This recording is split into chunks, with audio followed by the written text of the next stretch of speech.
Hello, everybody. This is The Great Gatsby by F. Scott Fitzgerald, Chapter 6. About this time, an ambitious young reporter from New York arrived one morning at Gatsby's door and asked him if he had anything to say. Anything to say about what? Inquired Gatsby politely. Why, any statement to give out. It transpired after a confused 5 minutes that the man had heard Gatsby's name around his office in a connection which he either wouldn't reveal or didn't fully understand. This was his day off, and with laudable initiative he had hurried out to see. It was a random shot, yet the reporter's instinct was right. Gatsby's notoriety, spread about by the hundreds who had accepted his hospitality, had so become authorities upon his fast. It increased all summer until he fell just short of being news. Contemporary legends, such as the underground pipeline to Canada, attached themselves to him, and there was one persistent story that he didn't live in a house at all, but in a boat that looked like a house, and was just moved secretly up and down the Long Island shore. Just why these inventions were a source of satisfaction to James Gatz of North Dakota isn't easy to say. James Gatz? That was really, or at least legally, his name. He had changed at the age of 17, and at the specific moment that witnessed the beginning of his career, when he saw Dan Cody's yacht drop anchor over the most insidious flat on Lake Superior. It was James Gatz who had been loafing along the beach that afternoon in a torn green jersey and a pair of canvas pants, but it was already Jay Gatsby who borrowed a rowboat, pulled out to the Tuolumne, and informed Cody that a wind might catch him and break him up in a half hour. I suppose he'd had the name ready for a long time even then. His parents were shiftless and unsuccessful farm people. His imagination had never really accepted them as his parents at all. The truth was that Jay Gatsby of West Egg, Long Island, sprang from his Platonic conception of himself. He was a son of God, a phrase which, if it means anything, means just that. He must be about his father's business, the service of a vast, vulgar, and meretricious beauty.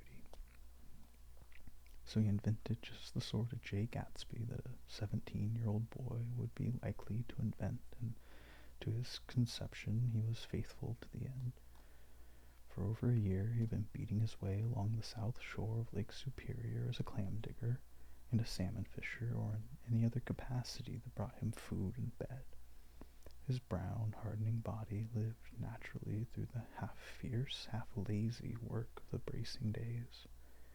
He knew women early, and since they spoiled him, he became contemptuous of them, of young virgins, because they were ignorant, of the others, because they were hysterical about things which in his overwhelming self-absorption he took for granted.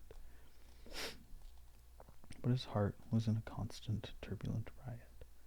The most grotesque and fantastic conceits haunted him in his bed at night. A universe of ineffable gaudiness spun itself out in his brain while the clock ticked on, the washstand and the moon soaked with wet light his tangled clothes upon the floor. Each night he added to the pattern of his fancies until drowsiness closed down upon some vivid scene with an oblivious embrace. For a while these reveries provided an outlet for his imagination. They were a satisfactory hint of the unreality of reality, a promise that the rock of the world was founded securely on a fairy's wing. An instinct towards his future glory had led him, some months before, to the small Lutheran college of St. Olaf's in southern Minnesota. He stayed there 2 weeks, dismissed it at its ferocious indifference to the drums of his destiny, to destiny itself, and despising the janitor's work with which he was to pay his way through. Then he drifted back to Lake Superior, and he was still searching for something to do on the day that Dan Cody's yacht dropped anchor in the shallows along shore. Cody was 50 years old then, a product of the Nevada silver fields, of the Yukon, of every rush for metal since '75. The transactions in Montana copper that had made him many times a millionaire found him physically robust but on the verge of soft-mindedness. And suspecting this, an infinite number of women tried to separate him from his money.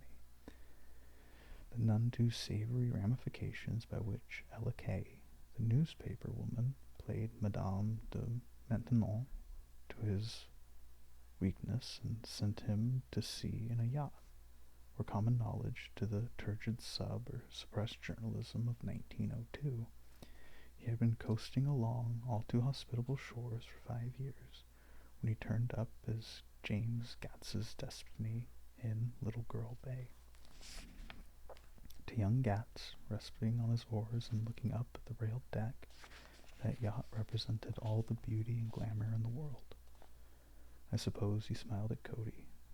He had probably discovered that people liked him when he smiled. At any rate, Cody asked him a few questions. One of them elicited the brand new name, and found that he was quick and extravagantly ambitious. A few days later, he took him to Duluth and bought him a blue coat, 6 pairs of white duck trousers, and a yachting cap. And when the Tuolumne left for the West Indies and the Barbary Coast, Gatsby left too. He was employed in a vague personal capacity. While he remained with Cody, he was in turn steward, mate, skipper, secretary, and even jailer for Dan Cody. Sober knew what lavish doings Dan Cody drunk might soon be about, and he provided for such contingencies by reposing more and more trust in Gatsby. The arrangement lasted 5 years, during which the boat went 3 times around the continent. It might have lasted indefinitely, except for the fact that Ella Kay came on board one night in Boston, and a week later, Dan Cody inhospitably died. I remember the portrait of him in Gatsby's bedroom, a gray, florid man with a hard, empty face.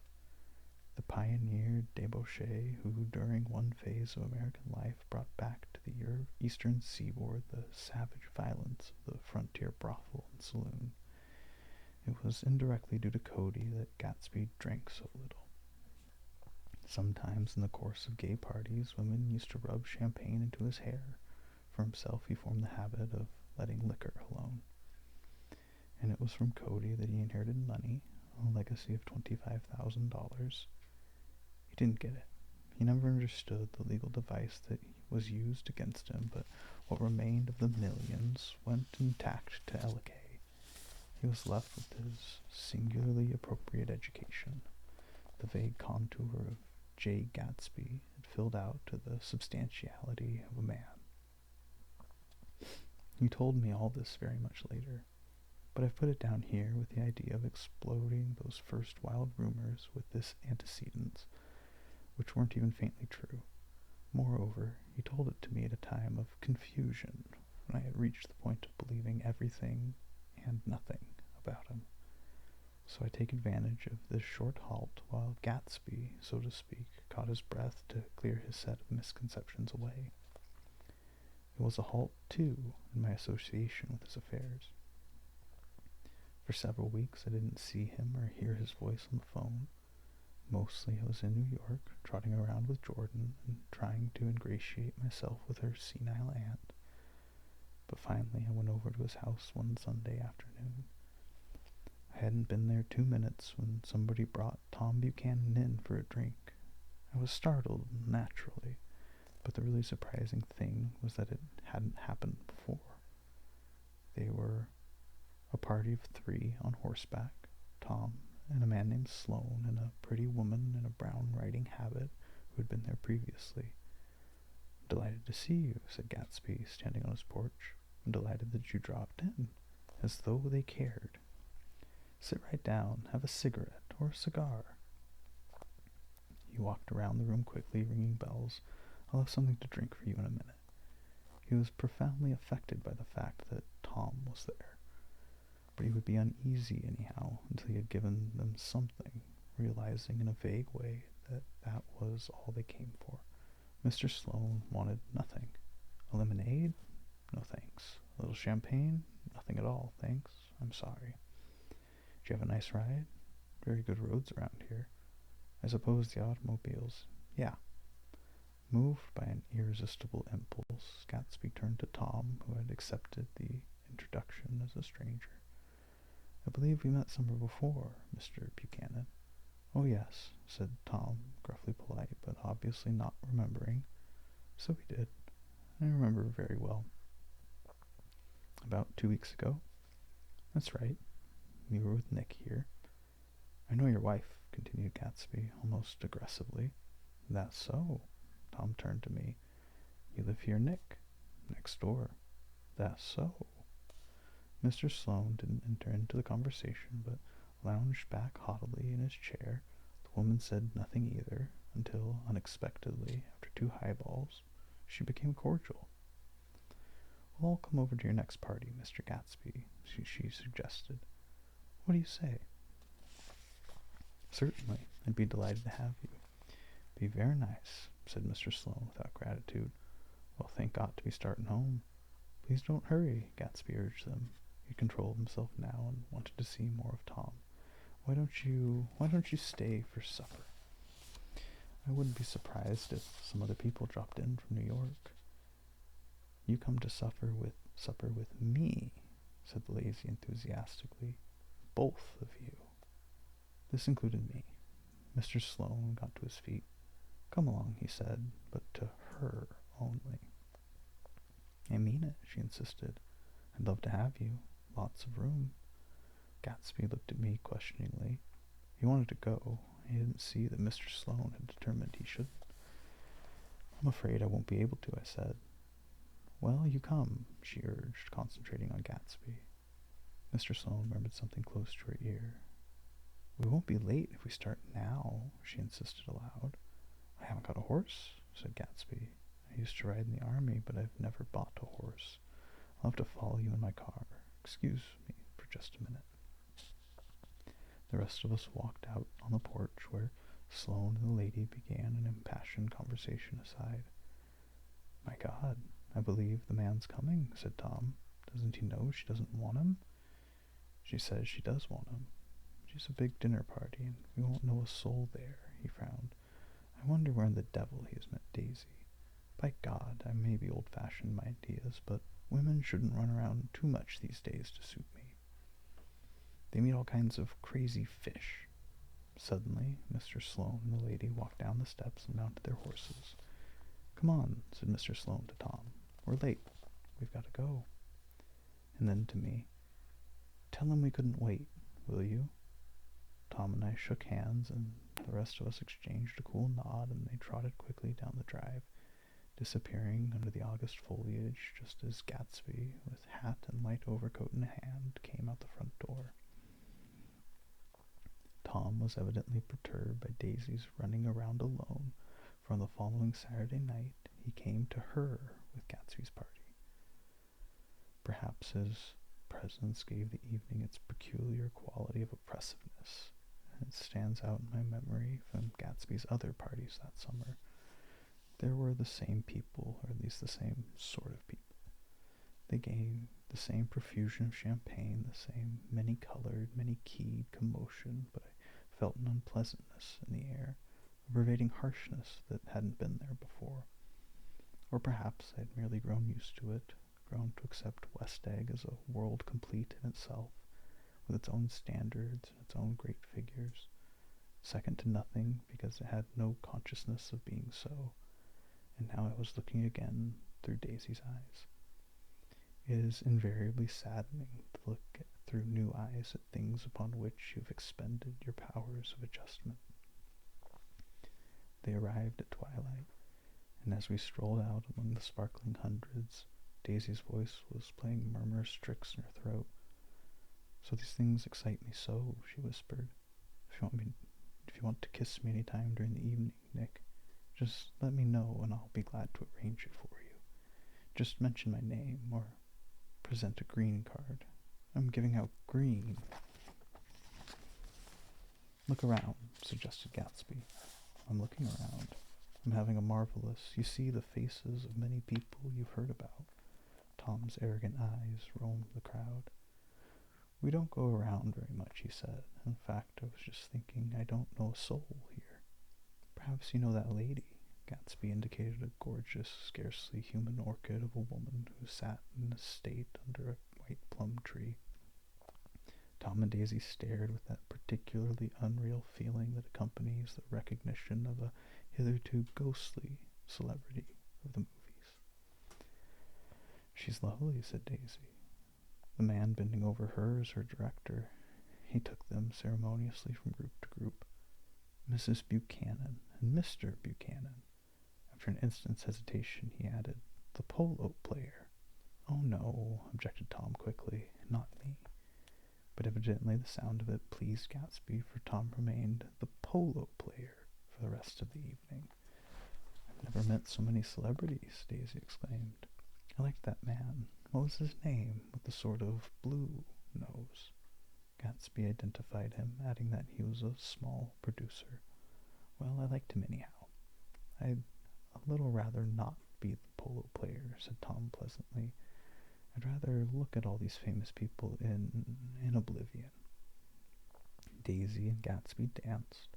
I remember being surprised by his graceful, conservative foxtrot. I'd never seen him dance before. Then they sauntered over to my house and sat on the steps for half an hour, while at her request I remained watchfully in the garden, in case there's a fire or a flood, she explained, or any act of God. Tom appeared from his oblivion as you were sitting down to supper together. Do you mind if I eat with some people over there? He said. A fellow's getting off some funny stuff. Go ahead, answered Daisy genially, and if you want to take down any addresses, here's my little gold pencil. She looked around for a moment and told me the girl was common but pretty, and I knew that except for the half hour she'd been alone with Gatsby, she wasn't having a good time. We were at a particularly tipsy table, and that was my fault. Gatsby had been called to the phone, and I'd enjoyed these same people only 2 weeks before, but what had amused me then turned septic in the air now. How do you feel, Miss Baedeker? The girl addressed was trying unsuccessfully to slump against my shoulder. At this inquiry she sat up and opened her eyes. What? A massive and lethargic woman who had been urging Daisy to play golf with her at the local club tomorrow spoke in Miss Baedeker's defense. Oh, she's all right now. When she's had 5 or 6 cocktails, she always starts screaming like that. I tell her she ought to leave it alone.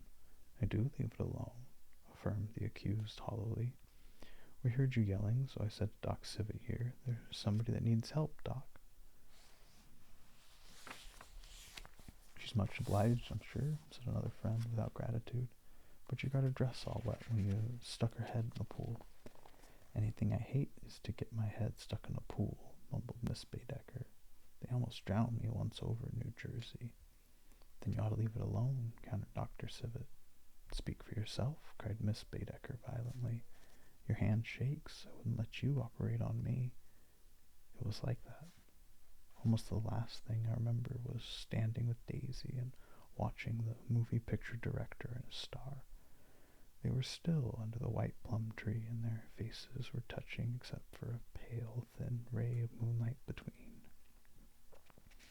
It occurred to me that he had been very slowly bending toward her all evening to attain this proximity, and even while I watched, I saw him stoop one ultimate degree and kiss at the cheek. I like her, said Daisy. I think she's lovely. But the rest offended her, and inarguably, because it wasn't a gesture but an emotion. She was appalled by West Egg, this unprecedented place that Broadway had begotten upon the Long Island fishing village, appalled by its raw vigor that chafed under the old euphemisms, and by the too obtrusive fate that herded its inhabitants along a shortcut from nothing to nothing. She saw something awful in the very simplicity she failed to understand. I sat on the front steps with them while they waited for their car. It was dark here in front, only the bright door sent 10 square feet of light volleying out into the black morning. Sometimes a shadow moved against a dressing room blind above, gave way to another shadow, an indefinite procession of shadows that rouged and powdered in invisible glass. "Who's this Gatsby, anyhow?" demanded Tom suddenly. "Some big bootlegger?" "Where'd you hear that?" I inquired. "I didn't hear it. I imagined it. A lot of these newly rich people are just big bootleggers, you know." "Not Gatsby," I said shortly.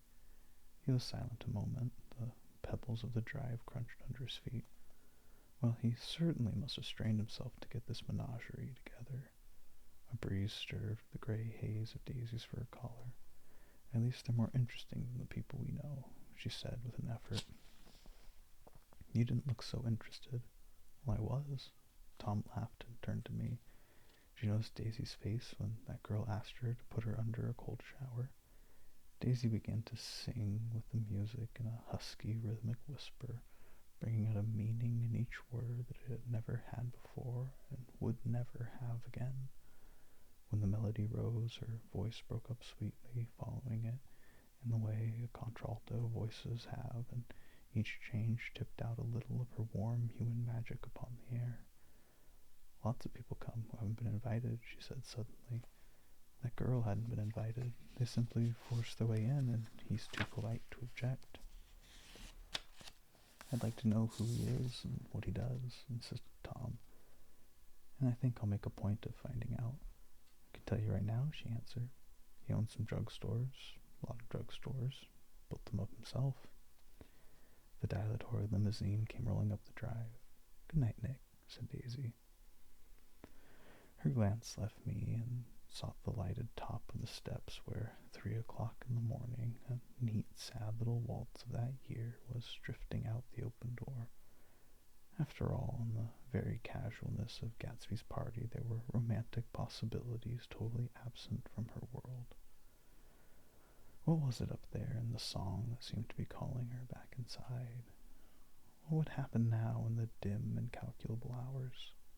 Perhaps some unbelievable guest would arrive, a person infinitely rare and to be marveled at, some authentically radiant young girl who, with one fresh glance at Gatsby, one moment of magical encounter, would blot out those 5 years of unwavering devotion.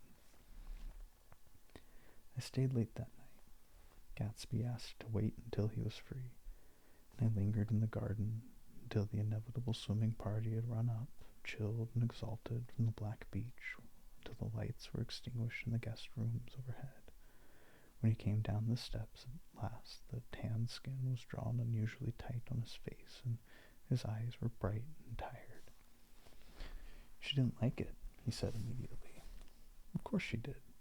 She didn't like it," he insisted. "She didn't have a good time." He was silent, and I guessed at his unutterable depression. "I feel far away from her," he said. "It's hard to make her understand." "You mean about the dance?" "The dance?" He dismissed all the dances he had given with a snap of his finger. "Old sport, the dance is unimportant." He wanted nothing less of Daisy than that she should go to Tom and say, "I never loved you." After she'd obliterated 4 years with that sentence, they could decide upon more practical measures to be taken. One of them was that, after she was free, they were to go back to Louisville and be married from her house, just as if it were 5 years ago. "And she doesn't understand," he said. "She used to be able to understand. We'd sit for hours." He broke off and began to walk up and down the desolate path of fruit rinds and discarded favors and crushed flowers. "I wouldn't ask too much of her," I ventured. "You can't repeat the past." "Can't repeat the past?" he cried incredulously. "Of course you can." He looked around him wildly, as if the past were lurking here in the shadow of his house, just out of reach of his hand. "I'm going to fix everything just the way it was before," he said, nodding determinedly. "She'll see." He talked a lot about the past, and I gathered that he wanted to recover something, some idea of himself perhaps that had gone into loving Daisy. His life had been confused and disordered since then, but if he could once return to a certain starting place and go over it all slowly, he could find out what that thing was. One autumn night, 5 years before, they had been walking down the street when the leaves were falling, and they came to a place where there were no trees and the sidewalk was white with moonlight. They stopped here and turned towards each other. Now it was a cool night with that mysterious excitement in which it comes at the two changes of the year. The quiet lights in the house were humming out in the darkness, and there was a stir and bustle among the stars. Out of the corner of his eye, Gatsby saw that the blocks of the sidewalks really formed a ladder and mounted to a secret place above the trees. He could climb to it if he climbed alone, and once there he could suck on the pap of life, gulp down the incomparable milk of wonder. His heart beat faster and faster as Daisy's white face came up to his own. He knew that when he kissed this girl, forever wed his unutterable visions to her perishable breath, his mind would never romp again like the mind of God. So he waited, listening for a moment longer to the tuning fork that had been struck upon a star. Then he kissed her. At his lips' touch, she blossomed for him like a flower, and the incarnation was complete. Through all he said, even through his appalling sentimentality, I was reminded of something, an elusive rhythm, a fragment of a lost word that I had heard somewhere a long time ago. For a moment, a phrase tried to take shape in my mouth, and my lips parted like a dumb man's, as though there was more struggling upon them than a wisp of startled air. But they made no sound, and what I had almost remembered was uncommunicable forever.